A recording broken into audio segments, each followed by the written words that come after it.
You know, as much as I've worked on cars over the last 60 years, I think one of the most exciting phases of fixing up old cars is just before you get it running again.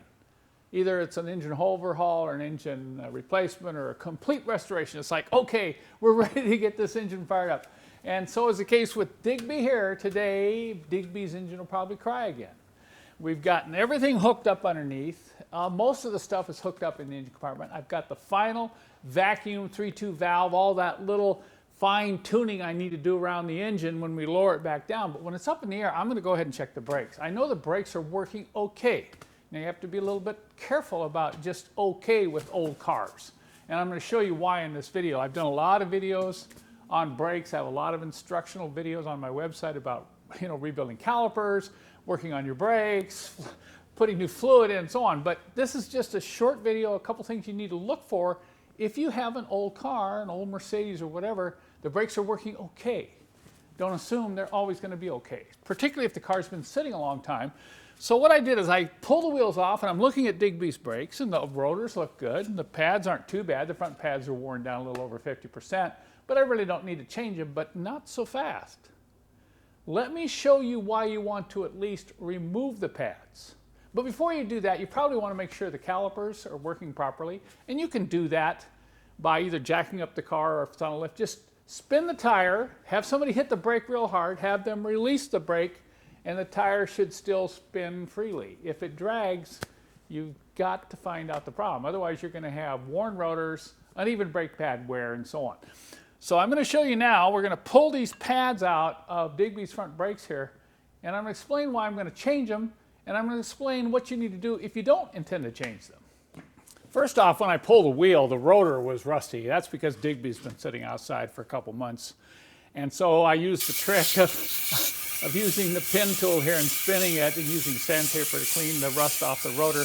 And then I'm going to pull the pads and I remove the pins. Here's a little trick you can use to spread the pads. Now you do have to check and make sure that your master cylinder is not full of fluid. If your pads are worn down and you spread the pads, you can overfill the master cylinder. But in this case, they're okay. I just take a wide pry bar like this and go in here and just twist it like this, see? And I can spread the pads a little bit, push those pistons in, and then I can remove the pads. And take a look at that pad. Okay, now that's getting down there, but you've still got some miles on that pad, and of course there's no scoring on the rotor.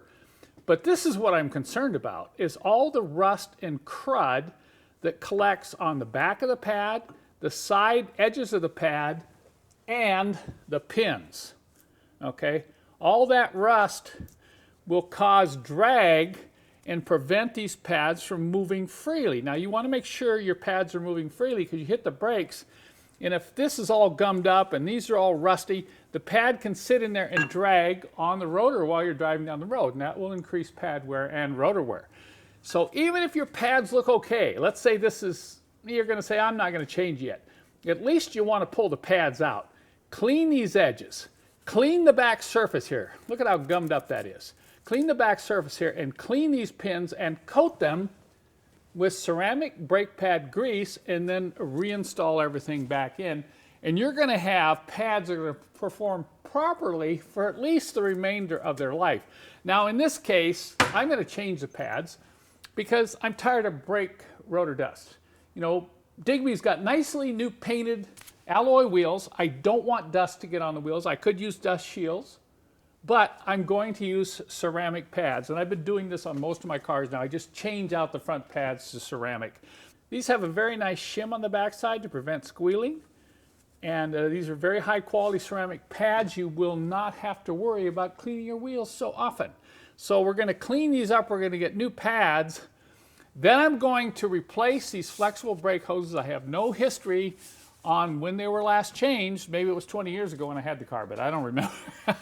And then we're going to use pressure brake bleeder to flush the old fluid out and put new fluid in. So when we lower this car back down and get ready to hit the road with the replacement engine, we don't have to worry about the brakes. Here's a few other things I'm kind of excited about. I look up in here and the upper ball joints have been replaced. The Bilstein shock absorbers have been replaced. Looks like a number of the tie rods have been replaced. So old Digby here has had some good maintenance over the years. I also wanted to mention that old brake pads can tell you a lot about the health of your brake system. What you're going to be looking for is even pad wear on both sides.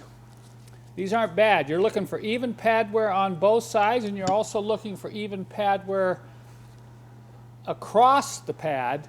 If you have uneven pad wear, that could be indicative of one of the pistons in your brake caliper has started sticking. So keep an eye on that as well. Keep an eye on your pads for even wear.